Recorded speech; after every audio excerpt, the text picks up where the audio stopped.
There are two questions for us to answer today. First of all, do you know where you belong? And then secondly, are you there yet? Hi, this is Barry Phillips with 10-Minute Torah.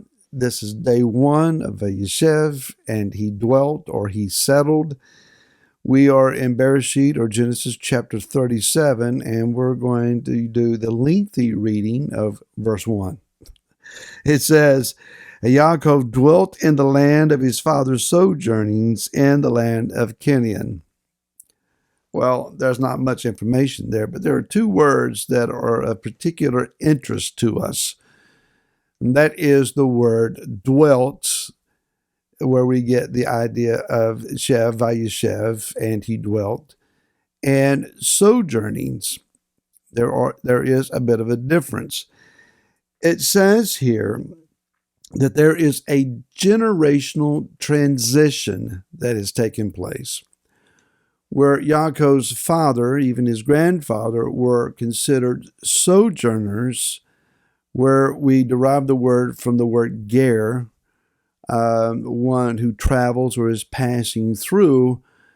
It says here that he is now dwelling in this generation, in his generation. There is a transition from a ger, and it's the idea of a protected stranger, someone who is passing through. And in ancient Near East culture, it was vitally important that when there were guests or strangers or sojourners in your midst, that it was expected that you show hospitality.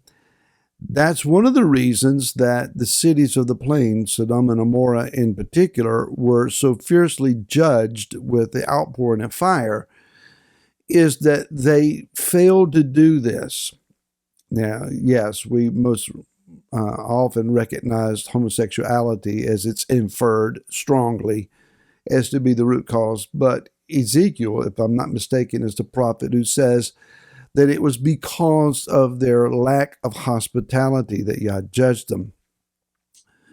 And so, in fact, if we go over to chapter number 19, go back a few pages, when the two messengers show up in the market square, the city square of Sodom, it says that Lot looked at them and said, in verse 2, "Look, please, my masters, please turn into your servant's house."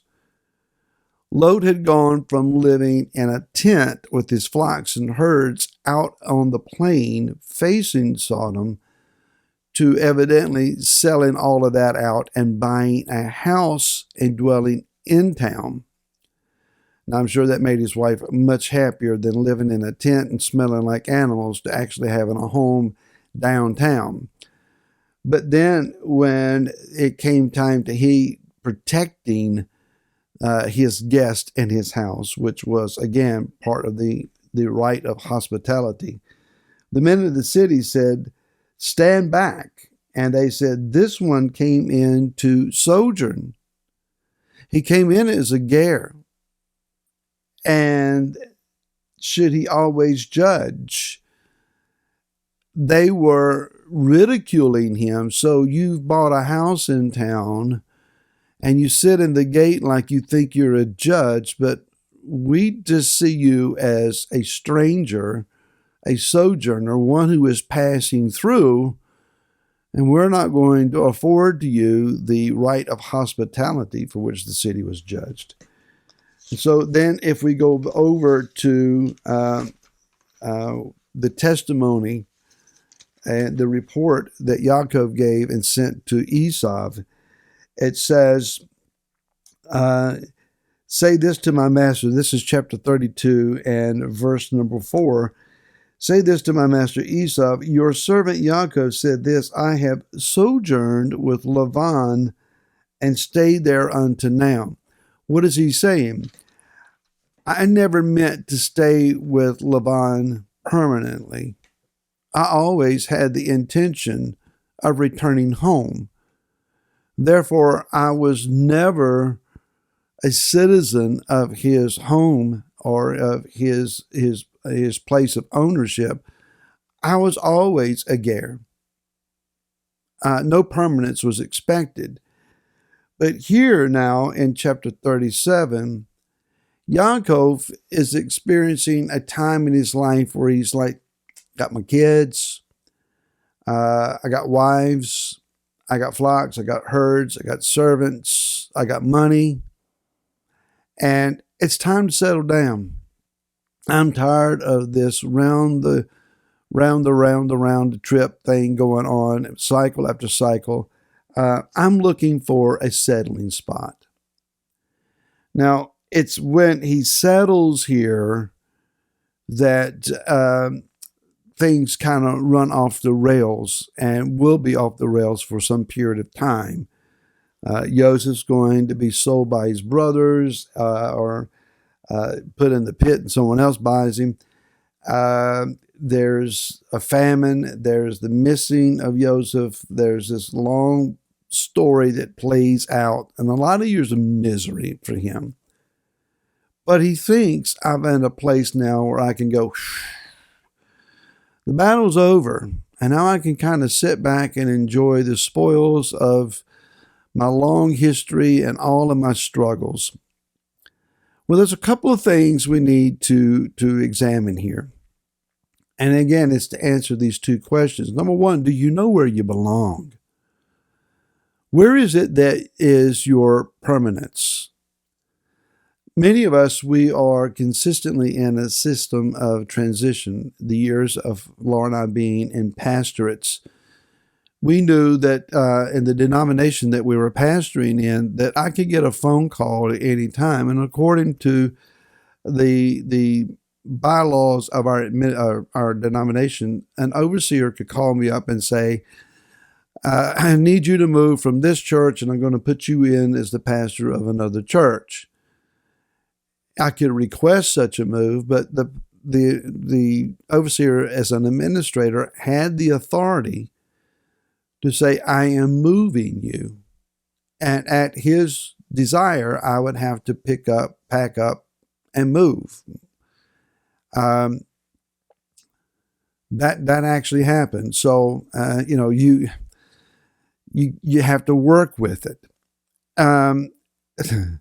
Matter of fact, the storyline is Laura and I, we moved our family from a house that we were living in that was about a little less than 700 square feet.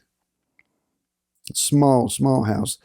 We found an apartment downtown that had not been used for many months or a couple of years, 3,200 square feet for about the same money. It was an amazing thing. We moved in and had just gotten settled when the phone rang. And the overseer says, I need you to be at this other church living in a double-wide trailer in the coal fields by this point in time. And we had basically a month to move, transition, to get resettled. We thought we had settled down. We thought it was permanent. We thought we had finally gotten somewhere, and we were surprised. Do you know where you belong? Have you gotten there yet? Are you sojourning or are you dwelling? And it's a difference of attitude. If we're sojourning, then we only put our tent pegs in so far. Our roots are shallow. And we always have this feeling of a little less than full investment in where we're at. If we know that we're where we are supposed to be, then we dig deep and we invest and we give full heart and we fully commit. But here's the thing. The kingdom is ultimately where we belong. If you know that where you are where you're supposed to be until the kingdom comes, dig deep, invest hard, go for it.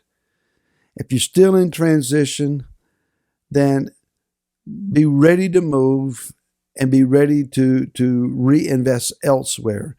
But ultimately, we're in exile wherever we are until we get back home and are settled with Yeshua in the kingdom. And may he hasten that day.